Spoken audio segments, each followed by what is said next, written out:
Hello, Bacho. Let's read this given question. So, the given question says that write the order of frequency range and one use of the following electromagnetic radiation. तो देखिए बच्चों, जो हमें electromagnetic radiation दिया है मतलब gamma ray दी है, और गामा रेज के लिए हमें order of frequency range and gamma rays का यूज लिखना है। तो इस क्वेश्चन को सॉल्व करने के लिए हमारा की कंसेप्ट क्या हो जाएगा?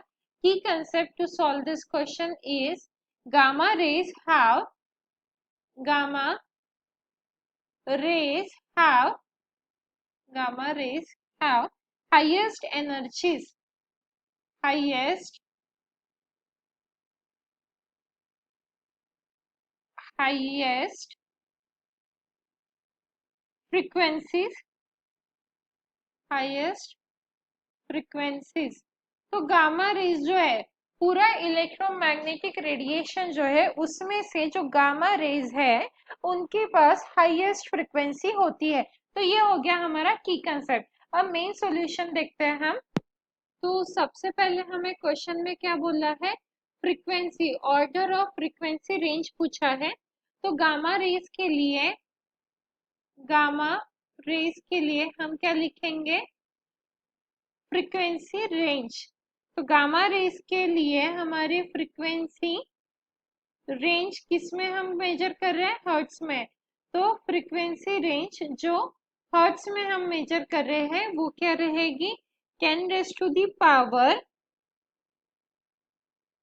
20 to 10 raise to the power 24, ये रहेगी फ्रीक्वेंसी रेंज।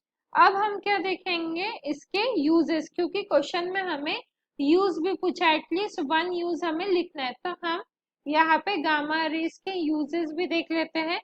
तो सबसे पहले इम्पोर्टेंट यूज गामा रेज का जो है वो स्टरलाइजिंग द मेडिकल इक्विपमेंट, मतलब जो मेडिकल इक्विपमेंट होता है वो हमें स्टरलाइज करने पड़ते हैं बार बार हर एक यूज के बाद। तो इसमें ये यूज होता है। तो यहाँ पे हम लिख सकते हैं sterilise, sterilise medical equipment, medical equipment. तो ये हो गया पहला यूज। और यूज लिख लेते हैं। रेडियोथेरेपी हो जाएंगी यहाँ पे, रेडियोथेरेपी, और to kill the cancerous cells. तो यहाँ पे हमारा एक और इम्पोर्टेंट यूज आ जाएगा, to kill cancerous, cancerous cells, मतलब कैंसर को ठीक करने के लिए भी यूज में आते हैं गामा रेज। तो क्वेश्चन में हमें फ्रीक्वेंसी रेंज और यूजेस पूछा था।